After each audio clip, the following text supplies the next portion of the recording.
Hello all, welcome back to my channel.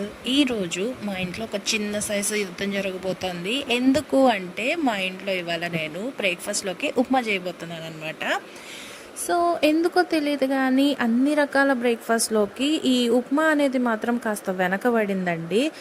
అది దీనికి కాంబినేషన్గా ఏ దోశ కానీ పెసరట్టు కానీ ఉంటే కాస్త ఇంట్రెస్ట్ చూపిస్తారు, కానీ అసలు అలాంటిది ఏం లేకుండా ప్లెయిన్గా ఉప్మా తినమంటే మాత్రం బాబోయ్ అని గట్టిగా కేకలేస్తానమాట. ఇంట్లో ఇంకేం దొరకలేదా వండడానికి అని కూడా అంటూ ఉంటారు.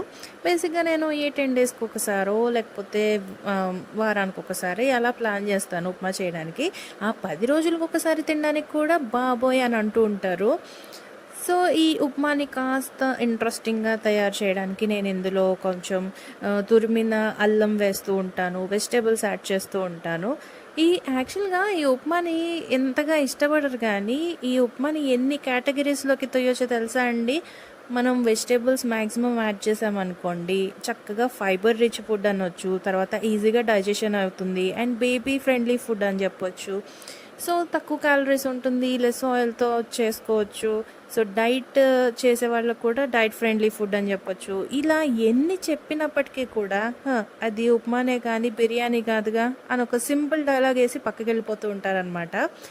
అయినా కానీ మనం వదిలిపెడతామా? 10 రోజులకు ఒకసారి ఉప్మా మన మెనూలో యాడ్ అవుతూ ఉంటుంది కదా, అందుకని కాస్తో కూస్తో ఇంట్రెస్టింగ్గా ఉంటుంది కదా అని చెప్పేసి నేను ఇందులోకి పల్లి చట్నీ చేస్తూ ఉంటానన్నమాట. సో పల్లి చట్నీ చేస్తే కాస్త అలా వెళ్ళిపోతుంది తినేటప్పుడు. నేనైతే సింపుల్గా పల్లీలు ఫ్రై చేసేసి అందులో కొంచెం పచ్చిమిర్చి, కొంచెం వెల్లుల్లి యాడ్ చేసి లాస్ట్లో వేపిన శనగపప్పు, అదే పుట్నాల పప్పు అంటారు కదా, అవి యాడ్ చేసి మిక్సీ పెట్టేస్తానమాట. ఇది రెసిపీ చాలా సింపుల్గా ఉంటుంది కానీ టేస్ట్ మాత్రం చాలా బాగుంటుంది. కుదిరితే ఒకసారి మీరు కూడా ట్రై చేయండి. అండ్ ఇక్కడ మా నానికి చెప్పాను నేను, ఇవాళ ఉప్మా నాన్న టిఫిన్ తొందరగా బ్రష్ చేసేయని చెప్పేసి. వాడి ఎక్స్ప్రెషన్, వాడి డైలాగులు వినండి ఏం చెప్తున్నాడో. మరి ఏం కావాలి? ఉప్మానే ఇవాళ టిఫిన్, అదే తినాలి అందరూ.